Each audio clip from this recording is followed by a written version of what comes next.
마가복음 10장 32절부터 45절까지입니다. 좀 길지만 저와 여러분이 같이 교독하도록 하겠습니다.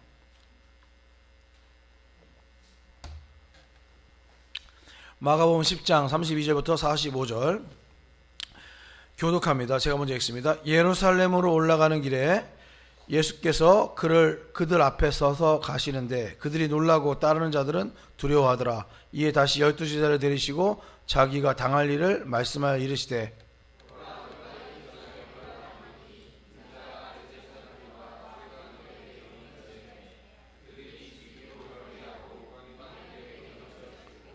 그들은 능욕하며 침뱉으며 채찍질하고 죽일 것이니 그는 3일 만에 살아나리라 하시니라.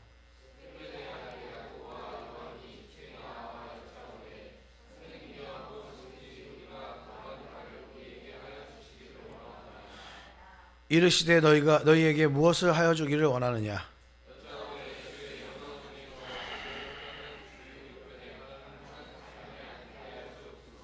예수께서 이르시되 너희는 너희가 구하는 것을 알지 못하는도다. 내가 마시는 잔을 너희가 마실 수 있으며 내가 받는 세례를 너희가 받을 수 있느냐?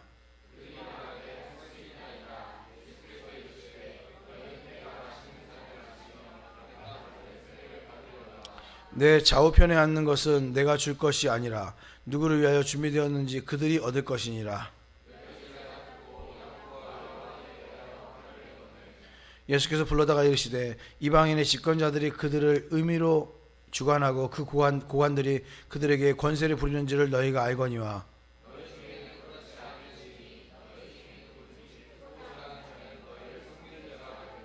너희 중에 누구든지 으뜸이 되고자 하는 자는 모든 사람의 종이 되어야 하리라.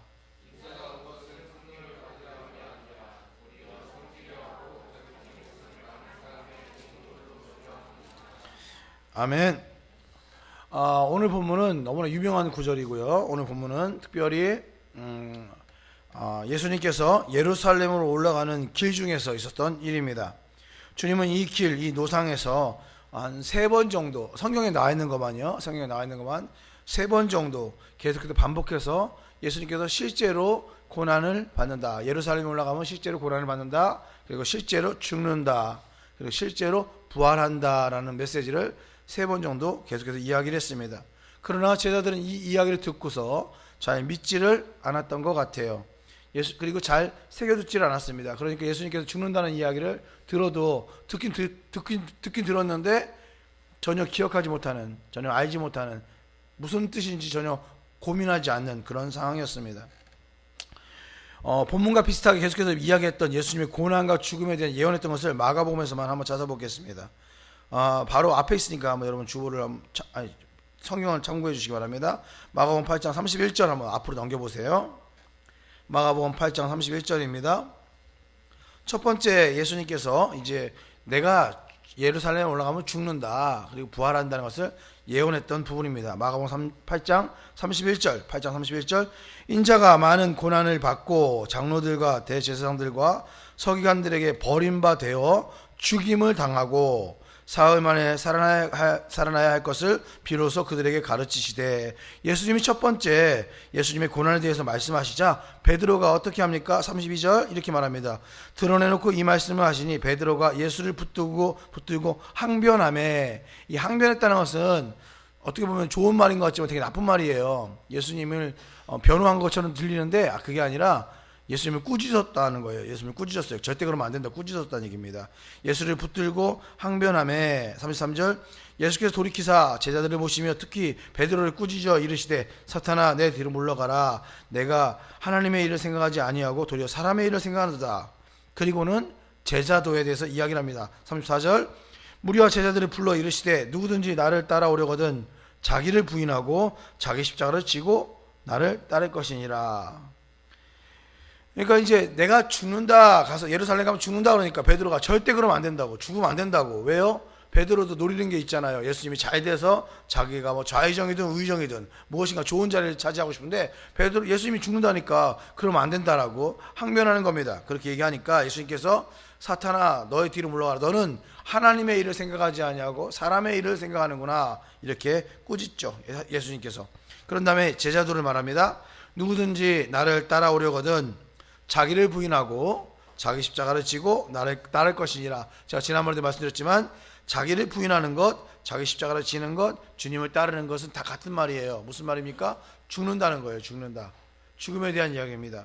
그러니까 자기를 부인하는 것도 날마다 자기를 죽이는 것이고, 자기 십자가를 지는 것도 날마다 십자가를 지면서 죽는 것이고, 예수님을 따르는 것도 거의 죽음의 삶입니다. 그렇게 자신을 죽이고 예수님 앞에서 자신을 죽이고 예수님을 살리는 그런 일을 해야 된다는 거죠. 두 번째, 또 예수님의 예언이 나와 있는데 그것은 마가복음 9장 31절입니다. 오늘 본문이 참 재밌는 게 마가복음 8장 31절, 9장 31절, 마가복음 10장 32절 연결되어 있어요. 9장 31절에 보니까 이렇게 적혀 있어요. 두 번째, 이는 제자들을 가르치시며 또 인자가 사람들의 손에 넘겨져 죽임을 당하고 죽은 지 3일 만에 살아나는 것을 말씀하셨기 때문이더라.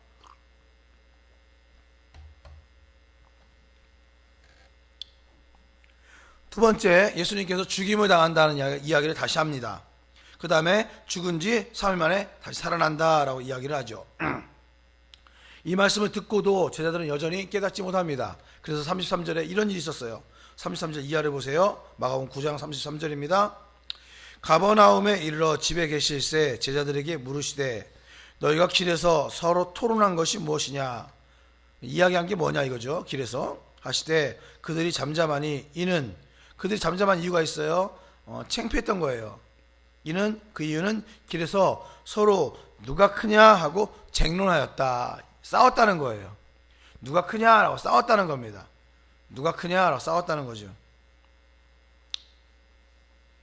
우리도 이럴 때 많죠. 누가 큰가 따질 때 많죠. 누가 큰가.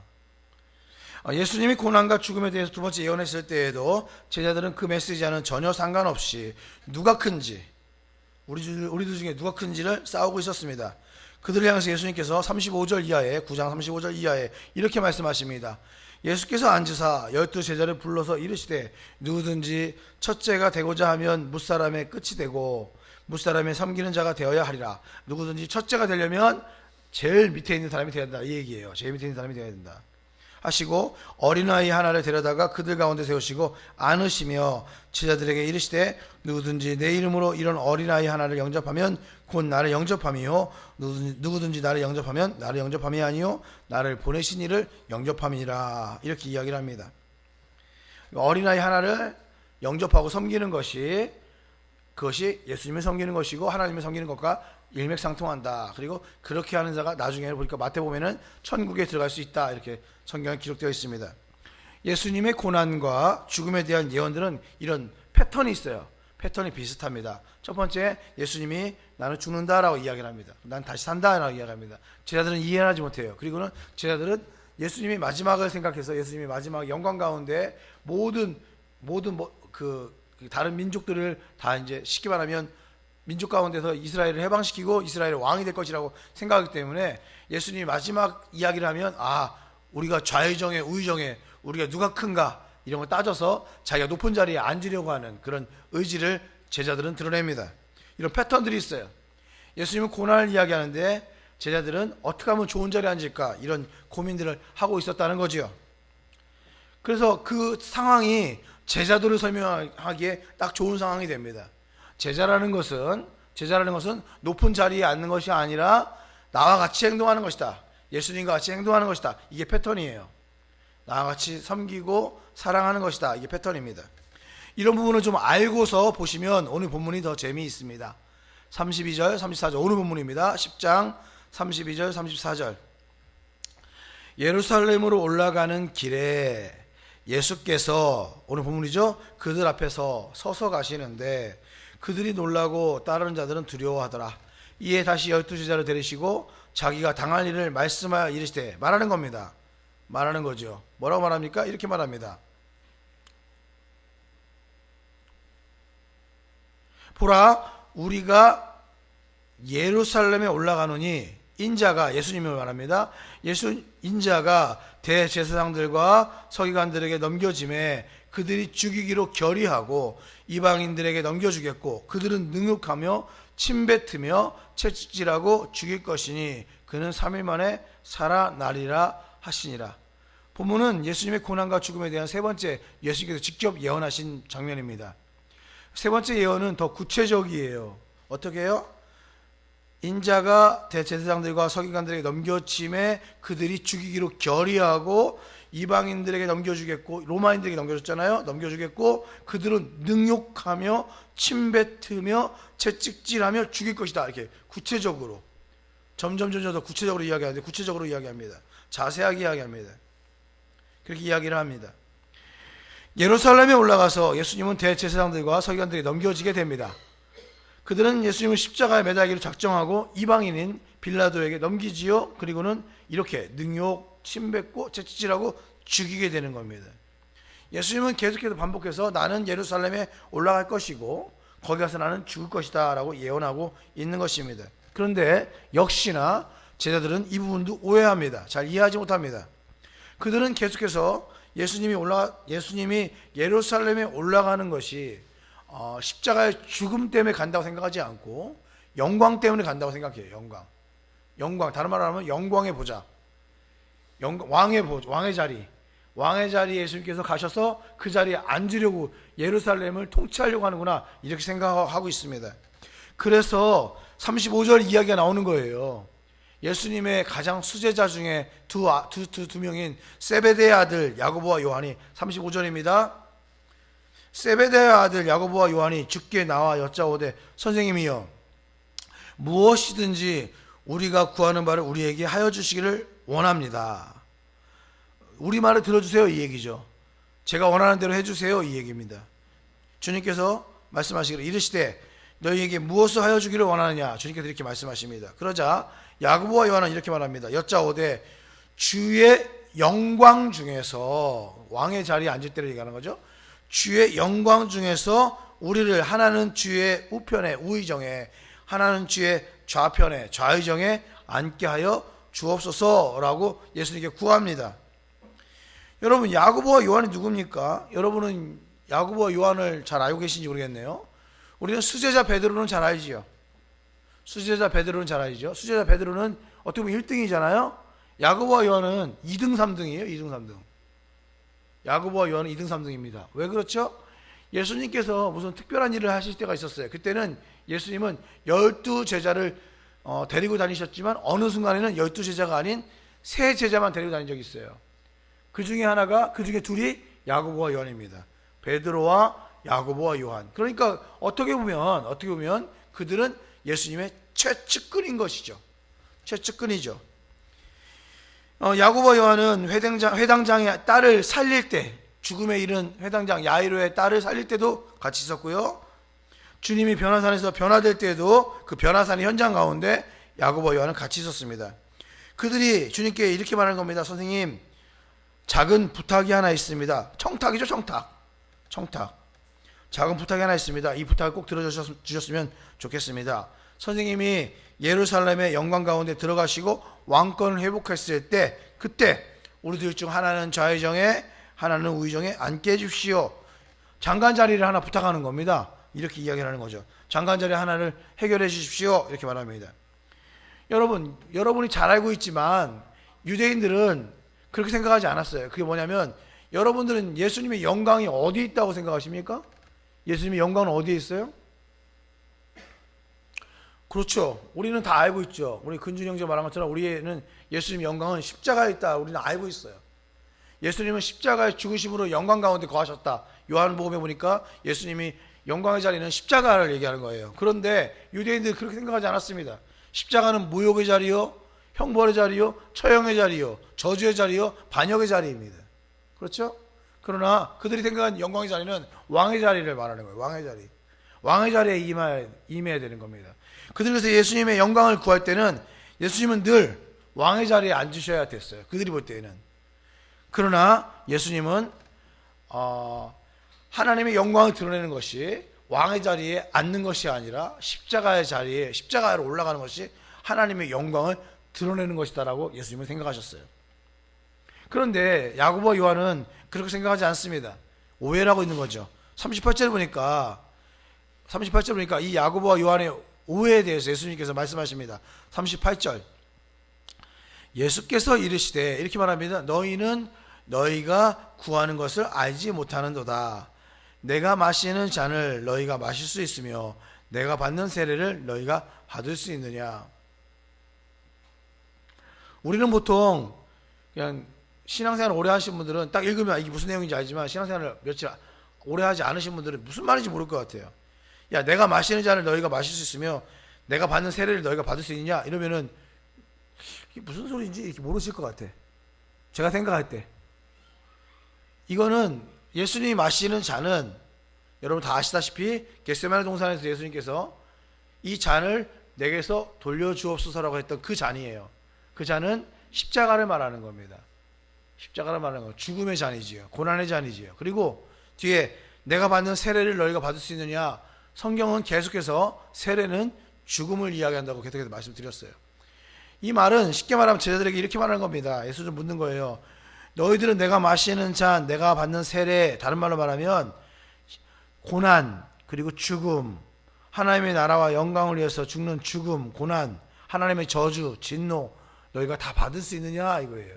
하나님의 진노의 잔, 저주의 잔, 하나님의 진노의 십자가, 저주의 십자가, 고난, 그리고 죽음, 너희가 다 받을 수 있느냐. 내가 받는 것처럼 너희들 다 죽을 수 있느냐 이 얘기입니다. 그러자 이 질문의 의도를 파악하지 못한 야고보와 요한, 자, 내가 마시는 잔을 너희가 마실 수 있느냐 이거죠. 이제 내가 마시는 잔 너희가 마실 수 있느냐 무슨 말이죠? 대통령이 이렇게 술 따라주잖아요. 사단장이 술 따라주잖아요. 그런 거죠. 왕이 술 따라주잖아요. 내가 마시는 잔. 우리는 자꾸 유대인들의 이때 당시 제자들의 삶을 생각하는 게 아니라 우리들만 생각하니까 이 잔이 금방 패러다임 시프트가 딱 돼가지고 이 잔은 죽음의 잔이다 바로 이해하고 십자가다 알지만 이 당시 유대인들은 특히 이스라엘 제자들은 예수님 제자들은 이때 이렇게 생각했을 거예요. 내가 마시는 잔을 네가 마실 수 있겠느냐. 그럼 이건 이렇게 이해했을 것 같아요.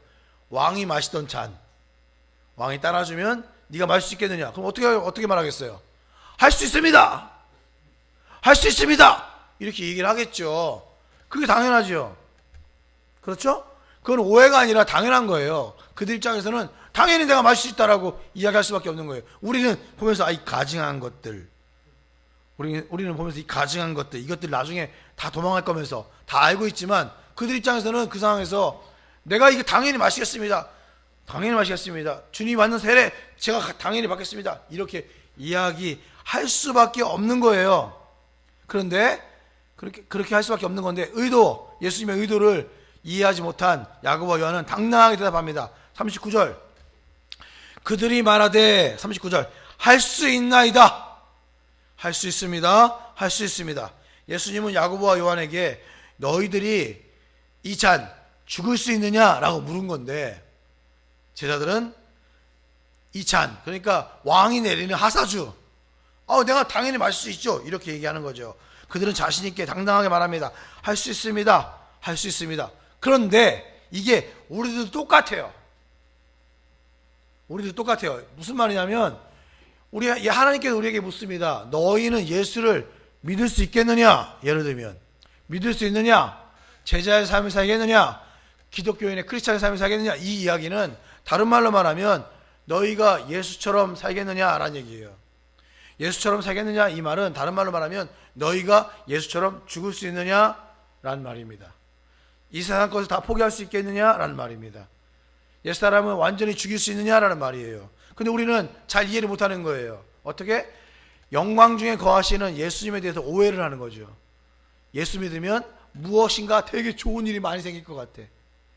우리가 기복주의라고 말하는 사업에 성공할 것 같고 직장생활에서 늘 잘 될 것 같고 그 다음에 취직도 잘 될 것 같고 그 다음에 공부하면 무조건 시험 보면 다 합격할 것 같은, 그리고 심지어는 공부를 안 해도 기도하면 잘 될 것 같은 그런 막연한 영광을 생각합니다. 그러면서 우리는 이렇게 말합니다.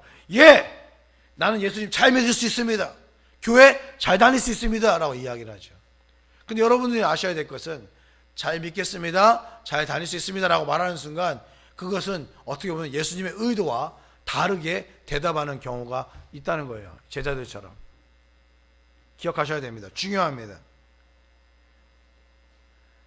예수님은 너희들 나와 함께 죽을 수 있냐라고 물으니까 제자들은 그 죽음이 무엇인지도 모르면서 할 수 있습니다 라고 대답합니다. 죽을 수 있습니다죠. 이 장면을 보면 생각나는 장면이 있습니다. 진짜 예수님이 십자가에 달리는 장면이죠. 진짜 예수님이 십자가에 달리는 장면. 예수님이 진짜 십자가에 달리실 때 하루 전에 예수님은 제자들과 마지막 만찬을 하십니다. 그리고 제자들에게 이렇게 말합니다. 마지막 만찬 시간에 너희가 다 나를 버릴 것이다 라고 말합니다. 그러자 제자들이 이렇게 말합니다. 돌아가면서 한 명씩 다 얘기했어요. 성경에 보면 각각 얘기했다고 써 있어요. 제자들은 다 이렇게 말합니다. 내가 이거 베드로만 한 말이 아니에요. 다 어떤 사람들은 베드로만 한 말인 줄 아는데 아니에요. 제자들이 다 그렇게 얘기했어요. 예수님도 저랑 좀 비슷한 것 같아요. 제가 성경 공부할 때 한 명씩 다 물어보잖아요. 넌 어떻게 생각해? 넌 어떻게 생각해? 여러분 어떻게 생각하세요? 다 묻잖아요. 예수님이 그랬던 것 같아요. 넌 어떻게 생각하니? 넌 어떻게 생각하니? 그러니까 다 똑같이 말합니다. 내가 주와 함께 죽을지언정 주를 부인하지 않겠습니다. 내가 주와 함께 죽을지언정 주를 버리지 않겠습니다. 이렇게 말하죠. 결단코 주를 버리지 않겠습니다 라고 말하지요. 그 예수님은 이제 겟세마네 동산에서 기도하시다가 가룟 유다의 밀고에 의해서 예수님은 이제 가룟 유다의 입맞춤. 가룟 유다는 가장 예수님을 사랑하는 존경의 표시로 입맞춤을 하지요. 그 입맞춤은 배반의 입맞춤이고 그 입맞춤으로 말미암아 예수님은 잡히죠. 로마 병정들에게. 그 예수님이 잡혀갈 때 제자들은 어떻게 행동했습니까? 다 아시죠? 마가는 정확하게 기록하고 있습니다. 마가복음 14장 50절에 정확하게 이렇게 기록하고 있어요. 제자들이 다 예수를 버리고 도망하니라. 다 그랬다는 거예요. 다. 제자들이 다 예수를 버리고 도망하니라. 여러분 요한복음 6장에 보면 재미있는 장면이 하나 있는데 오병이어의 기적이 나옵니다. 오병이어의 기적이. 그때 당시에 장정만 5,000명. 그러니까 남자 성인만 5,000명이니까 신앙은 당연히 여자들이 더 좋으니까 여자들은 더 많았겠지요. 그렇죠? 그리고 아이들도 있었을 거예요. 그래서 대략적으로 사람들이 신학자들 생각할 때 5,000명이 들판에 있었다, 광야에 있었다라고 말하는 것은 이 5,000명은 장정이니까 한 2만 명 정도 있었을 거라고 생각해요. 그런데 그들이 예수님의 오병이어의 기적에 의해서 오병이어 5개의 떡과 2마리의 물고기를 가지고 5,000명을 먹이시는 놀라운 기적의 사건을 예수님이 보여주시고 그런 사건을 보여준 다음에 그들과 대화하는 과정 속에서 예수님께서 이렇게 말씀하십니다. 나는 생명의 떡이니까 너희는 나를 먹어야 된다. 그들이 말하기를 우리가 식인종도 아닌데 내가 어떻게 예수라는 사람을 먹지? 나의 피를 마셔라. 내 피는 음료다. 내 살은 떡이다. 내 피와 내 살을 먹으라 하니까 이해를 못하죠. 그래서 그들이 이해를 못하고 결국에는 어떻게 하죠? 결국에는 2만 명이나 됐던 그 수도 없이 많은 무리가 예수님을 떠나갑니다. 다 예수님을 떠나가요. 오늘 본문은 그런 본문과 똑같이 일맥상통합니다. 이해를 못한 거예요. 제자들이 이해를 못해서 어떻게 하죠? 예수님이 잡혀갈 그때 제자들은 다 예수님을 버리고 도망갑니다. 우리도 마찬가지예요. 우리는 안 그럴 것 같아요? 우리도 마찬가지입니다. 여러분이 무엇을 엄청나게 귀중한 것을 구한다고 한번 가정해 보세요. 구하고 또 구하고 또 구했는데 하나님의 응답은 예스가 아니고 노였어요. 그러면 여러분 하나님 버리는 경우가 비일비재합니다. 하나님 버리고 도망가는 경우가 비일비재합니다. 내가 구하는 것을 주지 않을 때 우리는 그 구하는 것이 엄청 크기 때문에 하나님을 버리는 경우가 엄청 많아요. 엄청 많아요.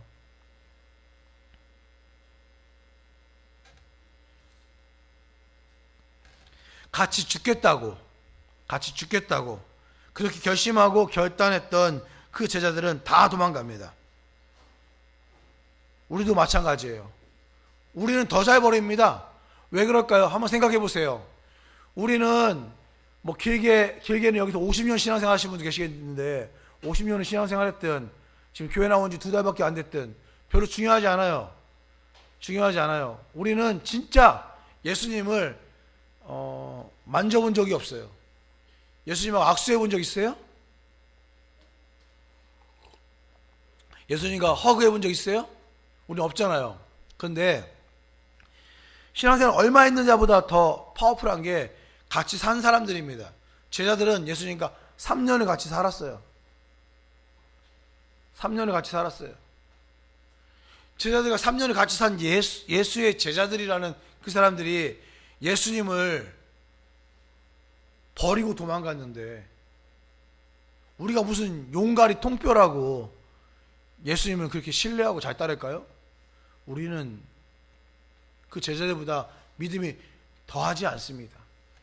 더하지 않아요. 더 많지 않아요. 제자들보다 더 못하거나 끼케야 제자들 수준이죠. 39절을 보세요. 39절.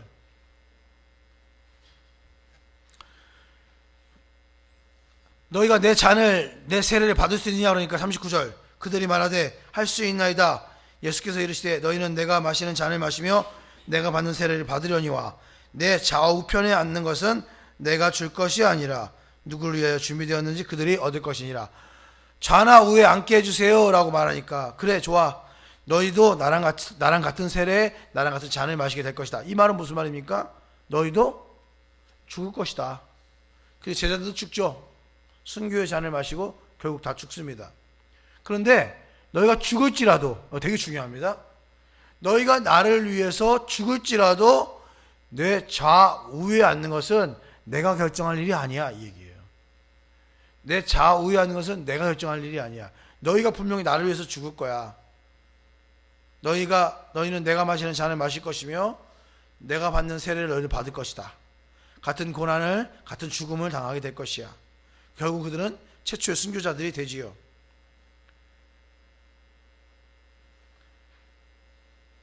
또한 그들의 평생이 고난의 삶일 것입니다. 힘들게 될 것이에요. 그런데 그럼에도 불구하고 너희가 내 좌우에 앉을 것인지는 내가 몰라, 이런 뜻이요. 그건 내 소관이 아니야. 예수님께서 내 소관이 아니야. 그렇다면 제가 여러분에게 물어보고 싶어요. 예수님이 영광 중에 임하실 때 예수님의 좌우편에 앉을 수 있는 사람은 누굴까요? 누가 예수님의 좌우에 앉을 수 있을까요?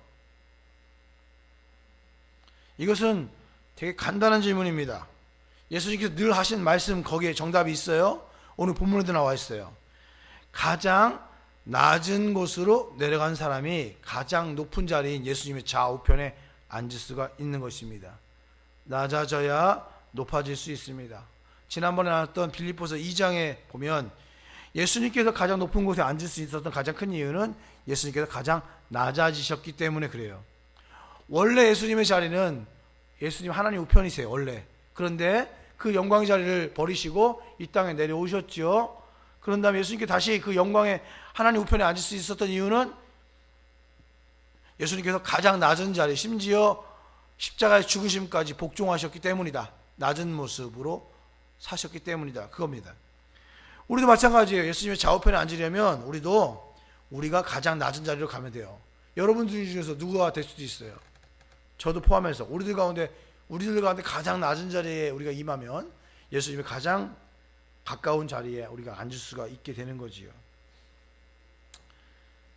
야고보와 요한, 그리고 주님의 대화를 보고 있던 제자들은 마음이 많이 상했습니다. 제자들이 마음이 많이 상했어요. 41절에 보니까 10 제자가 듣고 야고보와 요한에 대하여 화를 내거늘, 화가 났어요. 제자들이 왜 화가 났을까요? 제자들은 예수님의 의도를 잘 파악하고 있었는데 야고보와 요한이 실수해서 화가 났을까요? 야, 예수님은 십자가에 죽으실 텐데 야고보와 요한 니네 개념 파악 못하고 왜 예수님한테 좌우에 앉겠다고 하는 거야? 그래서 화가 났을까요? 아니죠. 왜 화가 났을까요? 그 자리는 내 건데, 거기 내가 앉아야 되는데 라고 생각하고 있는데 먼저 선수 쳐서 야고보와 요한이 얘기하니까, 그러니까 이제 청탁을 했는데 먼저 한 거예요. 먼저 한 거지요. 어쩌면 뒤에서 지금 뇌물을 준비하고 있었을지 몰라요. 더 강하게 청탁하게 하기 위해서. 예수님이 배고프실 때 빵이라도 한 조각 넣어주려고 생각했을지도 몰라요. 그들은 막 화가 났어요. 왜 화가 났냐면 자기들도 높은 자리에 앉으려고 하는데 지들이 먼저 선수 치니까 화가 났습니다.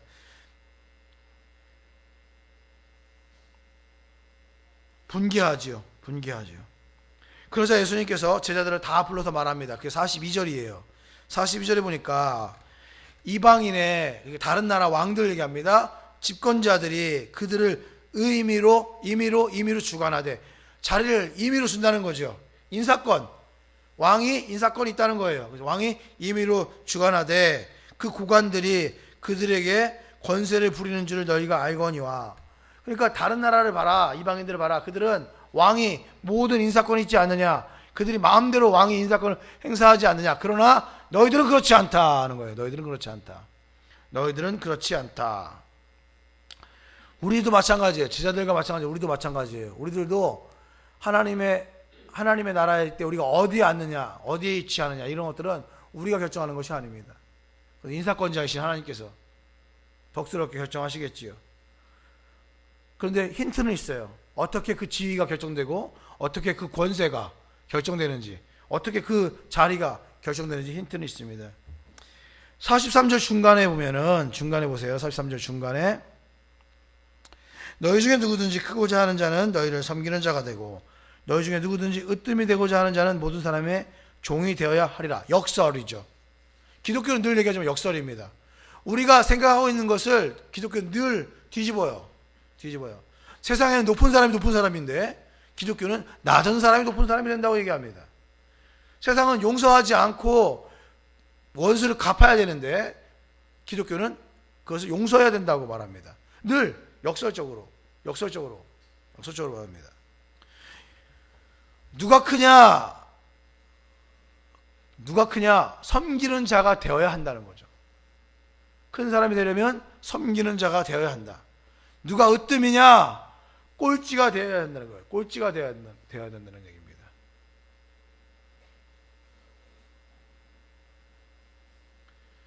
여기서 말하는 섬기는 자가 되어야 한다. 섬기는 자라는 단어가 바로 그 유명한 디아코노스라는 단어입니다. 그 유명한 디아코노스라는 단어예요. 이 디아코노스에서 디콘이라는 단어가 나왔어요. 디아코노스는 다른 말로 집사를 말합니다. 집사. 디아코노스는 집사를 말합니다. 여러분들이 1년에 지금 새해 두 번째 시간이니까 제가 오늘 집사에 대해서 이야기를 하려는 거예요. 집사는 디아코노스라고 얘기하는데, 이거는 디아코노스라는 단어는 우리가 알고 있는 집사님만 이야기하는 게 아니라 교회 안에서 모든 직분, 다른 말로 하면 섬기는 직분에 있는 모든 사람은 디아코노스라고 이야기하는 거예요. 집사는 특히 구제와 봉사를 통해서 섬기는 직분입니다. 이 말씀을 하셨어요. 예수님께서 디아코노스가 되어야 한다, 섬기는 자가 되어야 한다. 이 말씀 하자마자 예수님께서 이 땅에 오신 목적, 이 땅에 오신 이유를 설명합니다. 그게 45절이에요. 45절. 너무나 유명한 구절이죠. 같이 한번 읽어볼까요? 45절 같이 읽습니다. 시작. 인자가 온 것은 섬김을 받으려 함이 아니라 도리어 섬기려 하고 자기 목숨을 많은 사람의 대속물로 주려 함이니라. 두 단어가 중요한데, 하나는 섬기려 한다 라는 단어예요. 디아코노스죠. 두 번째, 대속물, 리트론이라는 단어 썼는데 대속물이 데려간다. 섬기는 자가 되고 대속물이 데려가는 것이 예수님의 존재 목적입니다. 이 땅에 예수님께서 오신 목적이에요. 모든 물건이나 사물이나 사람은 다 존재 목적이 있습니다. 그런데 예수님의 존재 목적은 죽는 것입니다. 자기 목숨을 많은 사람의 대속물, 그 다음에 섬김을 받으려 하는 것이 아니라 섬기려 이 땅에 오셨다는 겁니다. 많은 종교 지도자들은 추앙을 받고 섬김을 받으려고 하지요. 근데 예수님은 거꾸로 섬기고자 왔고 결국은 섬기는 것의 끝판왕인 죽기 위해서 왔다고 성경은 가르치고 있습니다. 죽는 것에 목적이 있었던 분, 그 예수님이세요. 예수님의 존재 목적은 죽는 것, 섬기는 것, 더 나아가서 죽는 것이죠.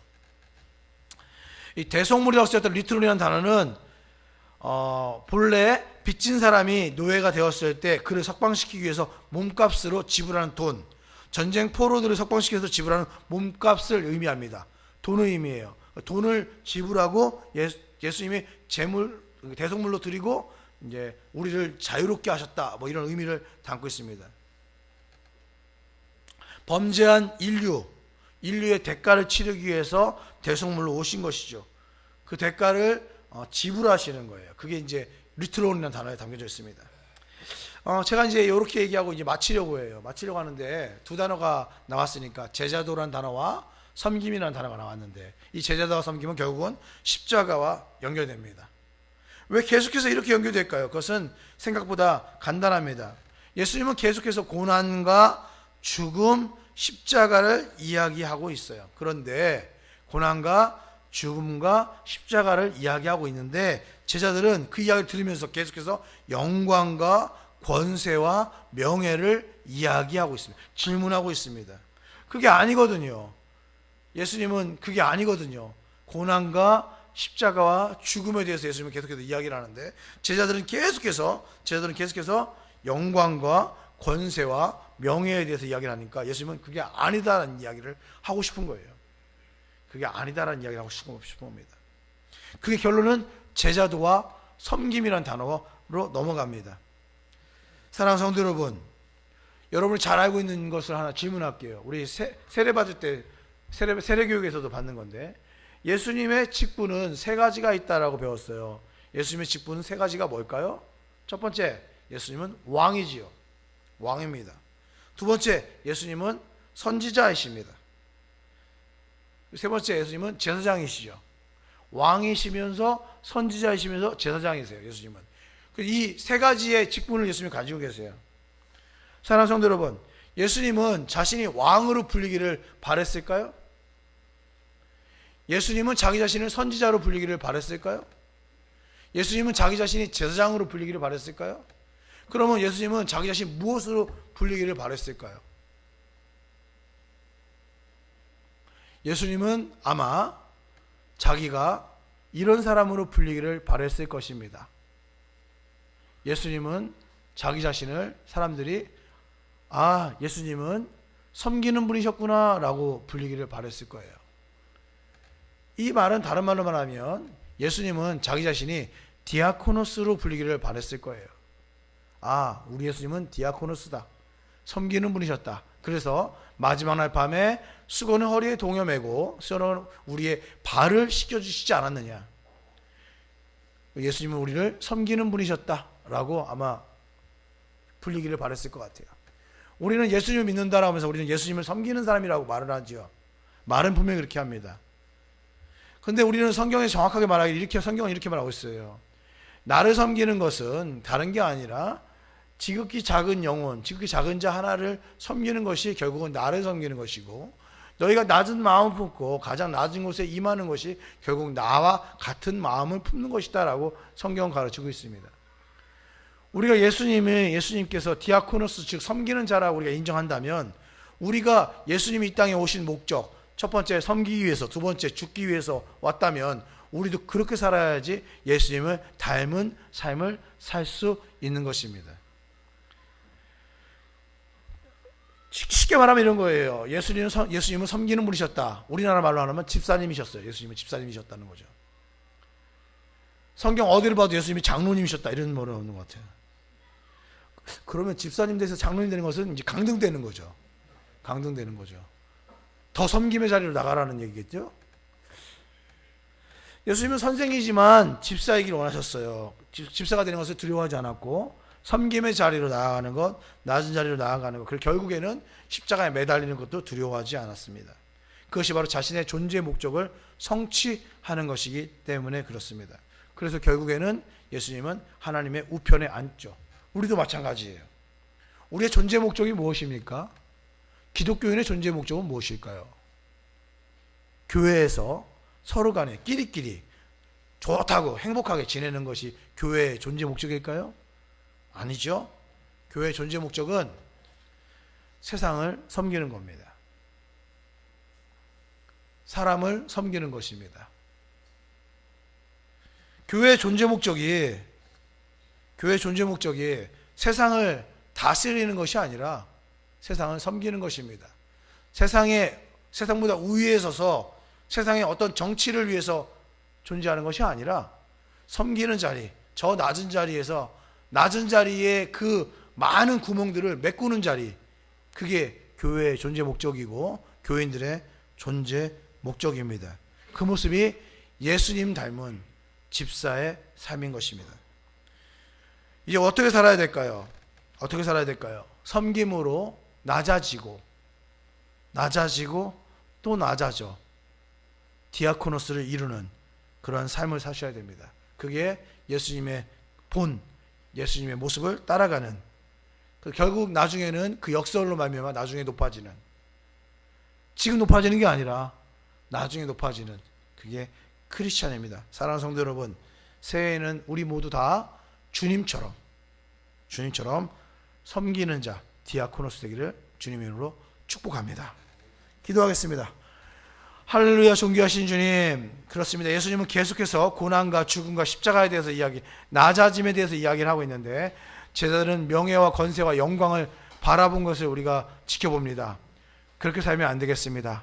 예수님은 제대로 묻고 디아코노스의 삶을 사는데 부족하지 않은 우리 인생 될 수 있도록, 낮은 마음으로 사는데 부족하지 않은 우리 인생 될 수 있도록 주께서 축복해 주옵소서. 감사드리며 예수님의 이름으로 기도합니다.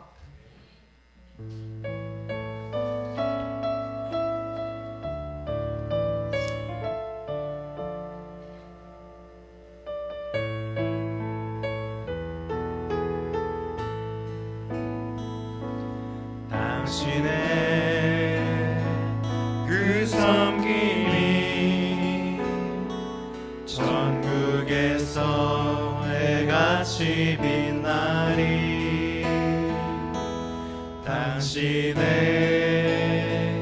그 겸손이 천국에서 해같이 빛나리.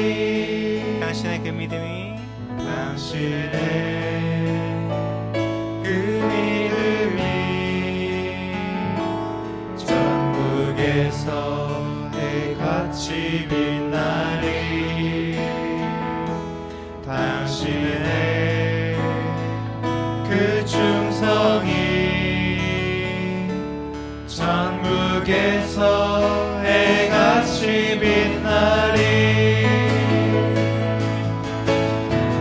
주님이 기억하시면 족하리. 예수님 사랑으로 가득한 모습, 천사도 흠모하는 아름다운 그 모습, 천국에서 해같이 빛나리. 당신의 그 순종이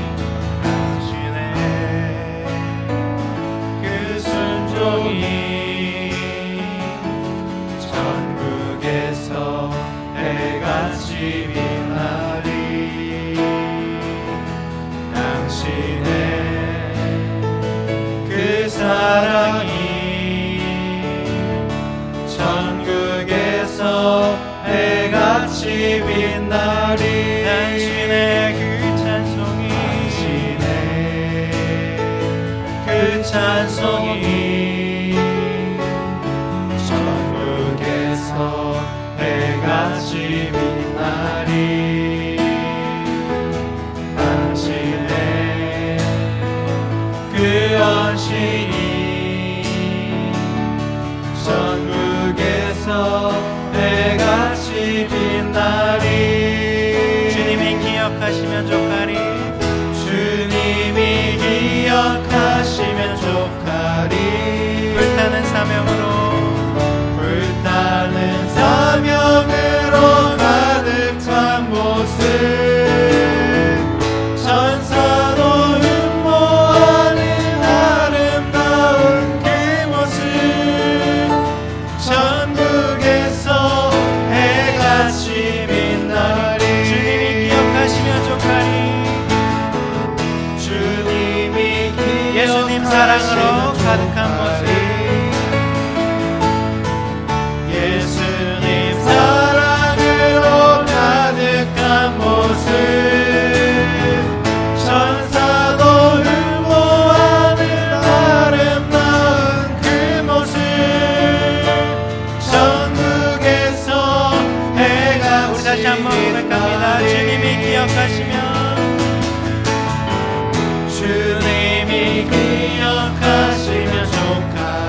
불타는 사명으로 불타는 사명으로 가득 찬 모습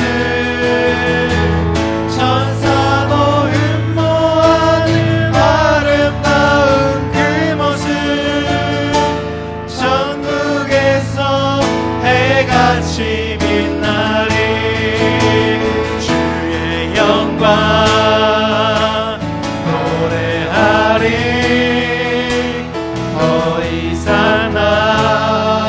버티림이 없어도 모든 상황 끝에서 다시 설 때 알게 되리라 크고 넓은 여호와 하나님 주의 영광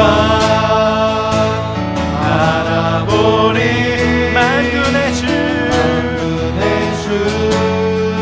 크신 나의 하나님 전능하신 주님과 동행할 때 알게 되리라 날 만드신 주의 영광 노래하리 더 이상 나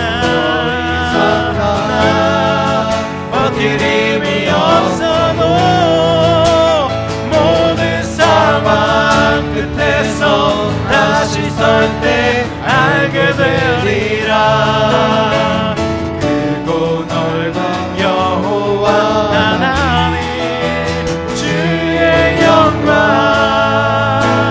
바라보리 만군의 주 크신 나의 하나님 전능하신 주님과 동행할 때 알게 되리라 날 만드신 사랑 우리 시간 나가서 주님께 기도할 때에 주님 우리의 순종을 원하시고 우리의 섬김을 원하시는 그 주님의 뜻을 우리가 헤아릴 수 있도록 이 시간 주님의 말씀을 통하여서 그리고 우리가 고백한 찬양을 통하여서 다시 한번 다짐할 수 있게 하여 주시옵소서.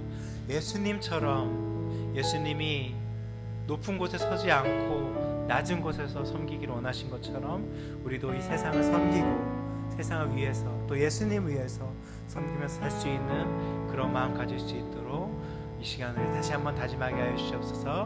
이렇게 주님께 기도하며 나아갑니다. 하나님 이 시간 주님 앞에 나아갈 때에 주님 무엇보다도 세상을 섬기면서 또한 주님을 섬기면서 그렇게 살 수 있는 우리가 될 수 있도록 인도하여 주시옵소서. 우리가 오직 주님만 바라보면서 그렇게 사는 우리가 될 수 있게 주님의 시간 인도하여 주시옵소서. 우리가 약하여서 세상에서 섬김을 받고 세상의 높은 곳에 서기를 원하시면 주님이 원하시는 것은 그것이 아니면 우리가 다시 한번 알게 하여 주시옵소서. 좀 더 낮은 곳에서 세상을 섬기고 주님의 이름을 높이는 아버지 그런 우리가 되시옵소서. 오직 주님만 섬기고 주님만 섬기고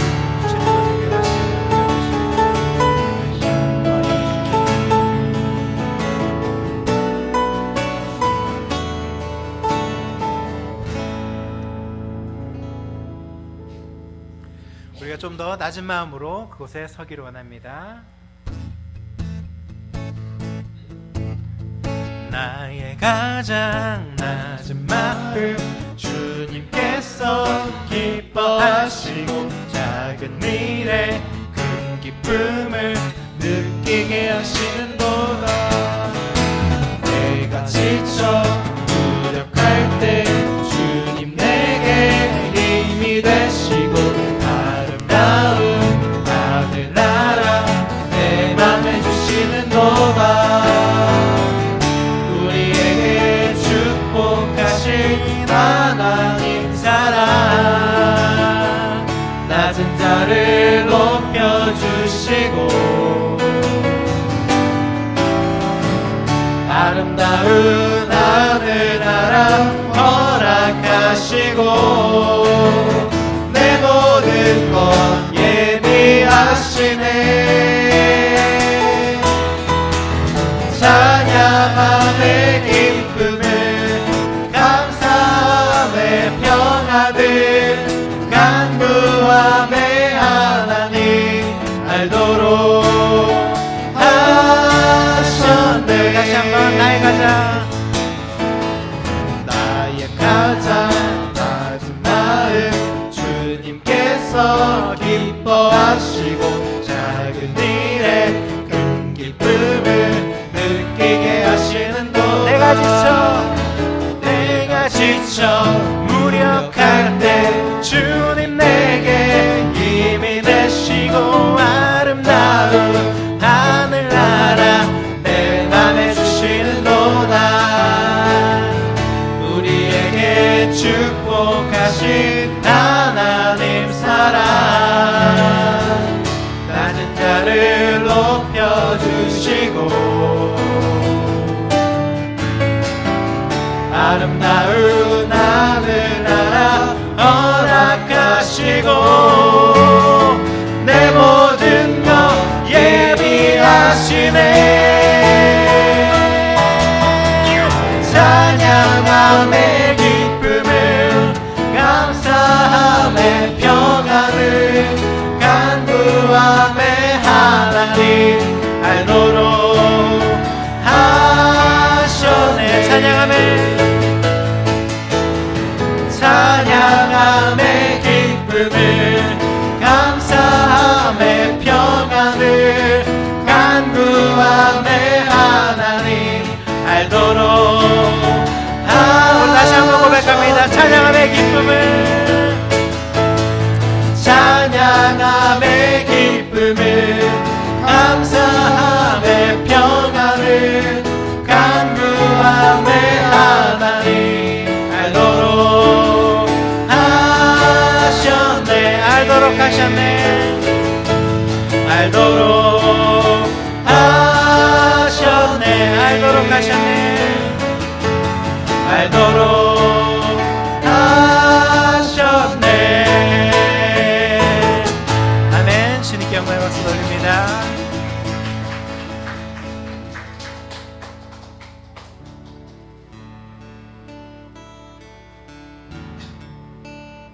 내가 그리스도와 함께 십자가에 못 박혔나니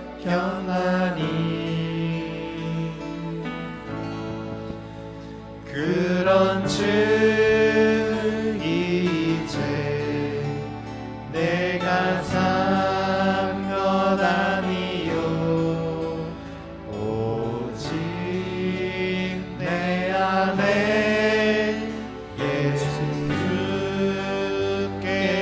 예수께서 사신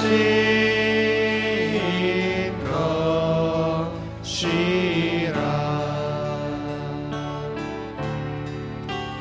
이제 내가 육체 가운데 사는 것은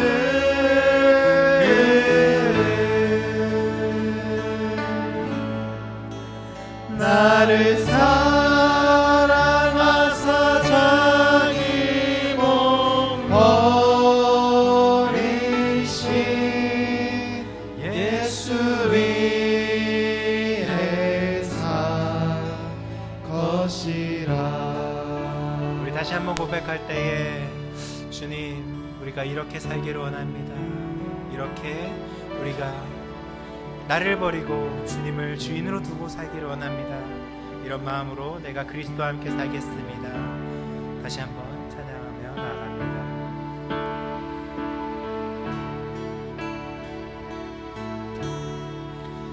내가 그리스도와 함께 십자가에 못 박혔나니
예수 위에 산 것이라.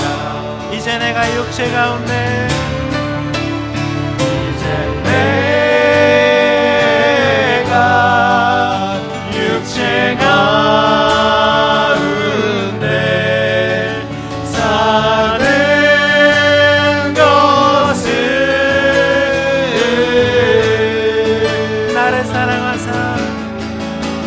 나를 사랑하사 자기 몸 버리신 예수 위에 산 것이라. 나를 사랑하사 자기 몸 버리신 예수 위에 산 것이라. 다시 한번 나를 사랑하사 나를 사랑하사 자기 몸 버리신 예수 위에 산 것이라.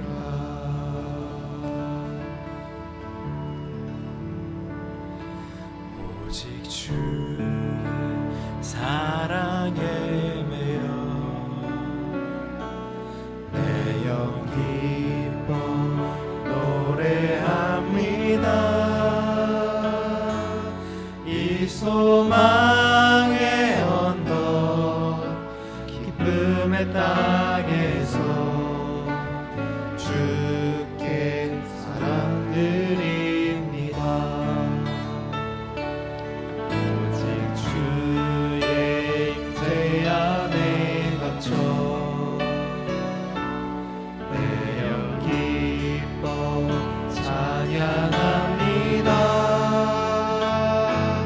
이 소명의 언덕 거룩한 땅에서 주께 경배드립니다. 주께서 주신 모든 은혜 주께서 주신 모든 은혜 나는 말할 수 없네. 나는 말할 수 없네. 내 영혼 즐거이 주 따르렵니다. 주께 내 삶 드립니다. 우리 다시 한번 만나에 고백합니다. 오직 주의 사랑에 매여 내 영 기뻐 내 영 기뻐 노래합니다. 이 소망의 언덕 이 소망의 언덕 기쁨의 땅에서 주께 사랑드립니다. 오직 주의 임재 안에 갇혀 내 영 기뻐 내 영 기뻐 찬양합니다. 이 소명의 언덕 거룩한 땅에서 주께 경배드립니다. 주께서 주신 모든 은혜 나는 말할 수 없네. 내 영혼 즐거이 주 따르렵니다. 주께 내 삶 드립니다. 주께서 주신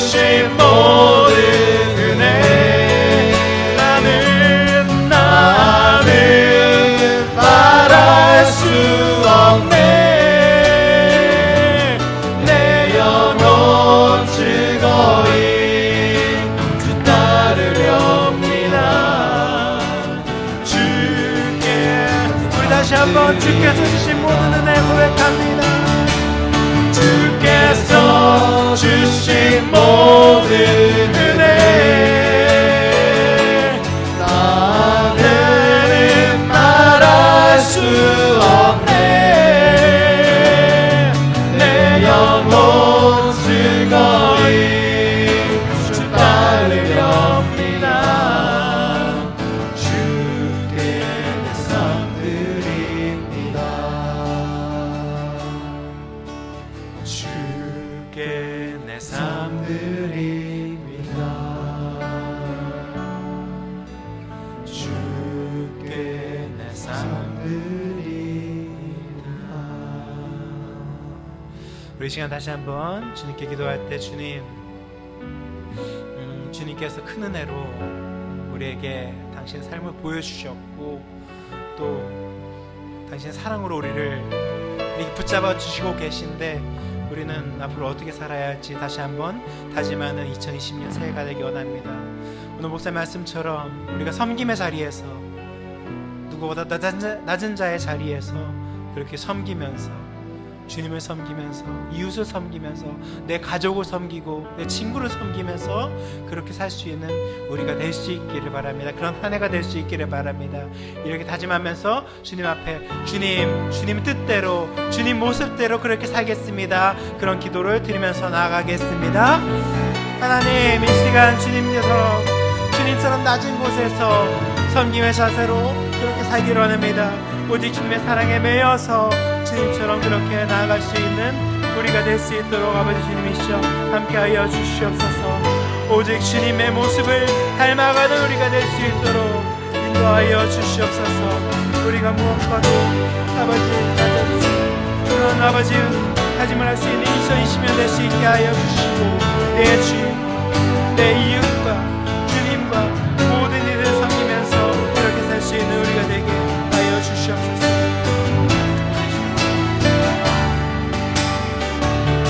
주께서 주신 모든 은혜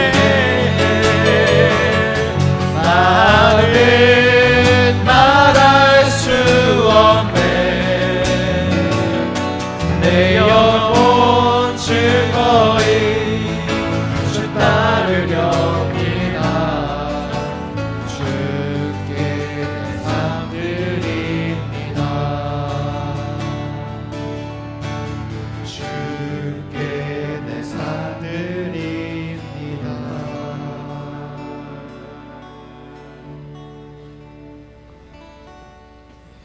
그렇습니다. 주님,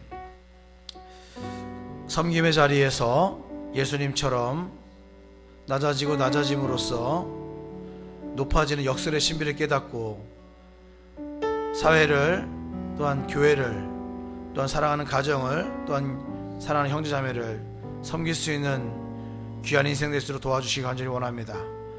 낮아지고 낮아지는 것이 예수를 닮은 삶임을 고백할 수 있도록 도와주시고 그렇게 함으로써 우리의 형상, 우리의 모습이 점점 예수님 닮아감을 고백할 수 있도록 주께서 축복해 주시고 붙잡아 주옵소서. 내 삶을 주께 드립니다. 내 삶을 받아주시고 내 삶을 주께서 원하시는 대로 품어주셔서 낮은 자의 모습으로 세상의 모든 사람을, 어린아이를 예수님 대하듯이 대할 수 있는 귀한 인생 될 수 있도록 주께서 축복해 주시기 간절히 원합니다. 2020년도 행복하게 하시고 그 행복이 낮은 곳에서부터 시작할 수 있도록 주께서 함께하여 주옵소서. 어려운 곳, 힘든 곳, 낮은 곳에 수많은 구멍들을 메우며 살아가는 우리 인생 될 수 있도록 주께서 붙잡아주시고 역사해 주옵소서. 명예와 권세와 영광을 바라지 아니하고 겸손과 순종과 낮아짐을 바라볼 수 있는 우리 인생 될 수 있도록 주께서 함께하여 주옵소서. 감사합니다. 예수님의 이름으로 기도합니다. 제가 축도합니다. 이제는 우리 주님 예수 그리스도의 은혜와 그 크신 하나님의 사랑하심과 성령님의 감화감동 역사하심이 낮아짐으로 예수님의 모습을 우리의 삶 가운데 실현시키기로 결단하는 살아난 성도님들 머리 위에 이제로부터 영원까지 함께 있을지어다. 아멘.